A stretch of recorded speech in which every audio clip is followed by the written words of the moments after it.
Dieu prophète, ils sont. Le diable craint les fils de Dieu. Un fils de Dieu est un danger pour le royaume de Satan.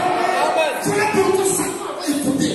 Satan connaît les Écritures, mais Satan ne connaît pas la parole. Satan connaît, parce que la lettre tue. Satan lisait lui aussi. Satan connaît toutes les deux. Vous pensez que Satan ne connaît pas la Bible? Mais Satan ne connaît pas la parole. Parce que la parole, c'est Dieu lui-même. Et là, Dieu était en face de lui. Il avait de tout dit. Comme j'ai vu là-bas, on a dit que le Fils là, c'est Dieu lui-même. Et en tant que Dieu, je sais que Dieu au commencement avait parlé.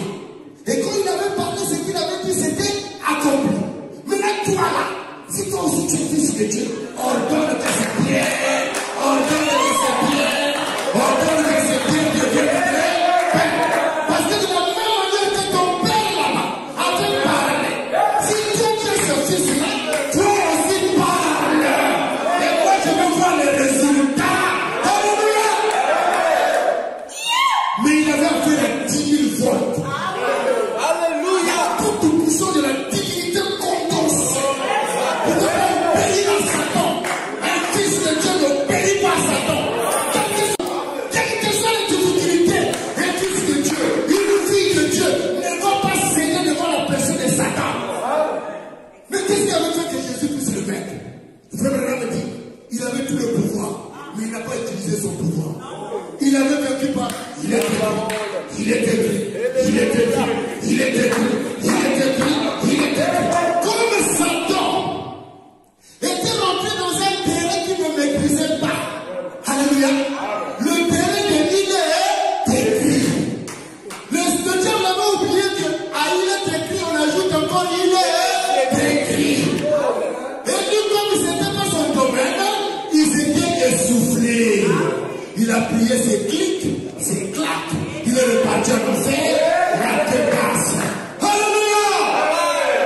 Fils de Dieu. C'est un danger public pour le monde. Le Seigneur a dit que vous êtes la lumière du monde. Vous l'êtes, vous les fils de Dieu. Mais bien aimé, Satan a peur de toi. Voilà pourquoi l'évangile de Satan dans ta pensée là-bas, c'est de te déstabiliser, de te faire croire que tu n'es pas fils de Dieu. Parce qu'une fois qu'il réussit à te faire croire que tu n'es pas fils de Dieu, aussitôt il te donne le dégoût de vivre la parole. Et ça vous étonne. Il te donne le dégoût d'obéir à la parole. Parce que la parole c'est Dieu, et la parole c'est pour le fils de Dieu. Quand il arrive, il réussit à te faire croire que tu n'es pas fils de Dieu, il va te couper la communion avec les frères et les sœurs. C'est pas la vérité. Mais une fois que la communion est coupée, il te fait rentrer dans la fraîcheur, dans le péché, dans les choses que Dieu n'aime pas.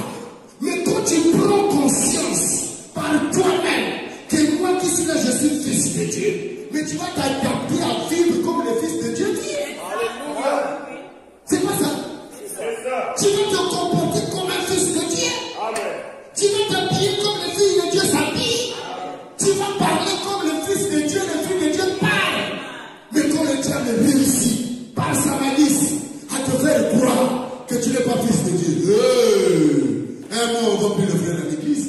La prédication de Satan, il a déjà dit Amen. Toi aussi, tu es fils de Dieu, regarde ce que tu as fait là. Vous savez, le diable, c'est comme un vieux policier dans la rue. Il est là pour nous montrer seulement les erreurs de Dieu. Quand tu fais le bien, le diable ne peut pas te parler. Quand tu es venu à l'église, le diable peut te parler que tu as fait bien de venir à l'église. Non. Ça, il fait comme s'il n'a pas fait. Et pourtant, il t'a bien fait. Quand tu payes ta dîme, il n'y a pas de choix là-bas, s'il te plaît. Quand tu payes ta dîme, est-ce que le diable ne te voit pas? Je le vois. Hein? Il est déjà venu t'encourager un jour. Non. Que moi, ça t'encourage. Oh, tu as payé la dîme, vraiment que Dieu soit nous. Il peut faire ça. Non. Mais fais seulement une petite erreur. Lui, il va prendre son cycle.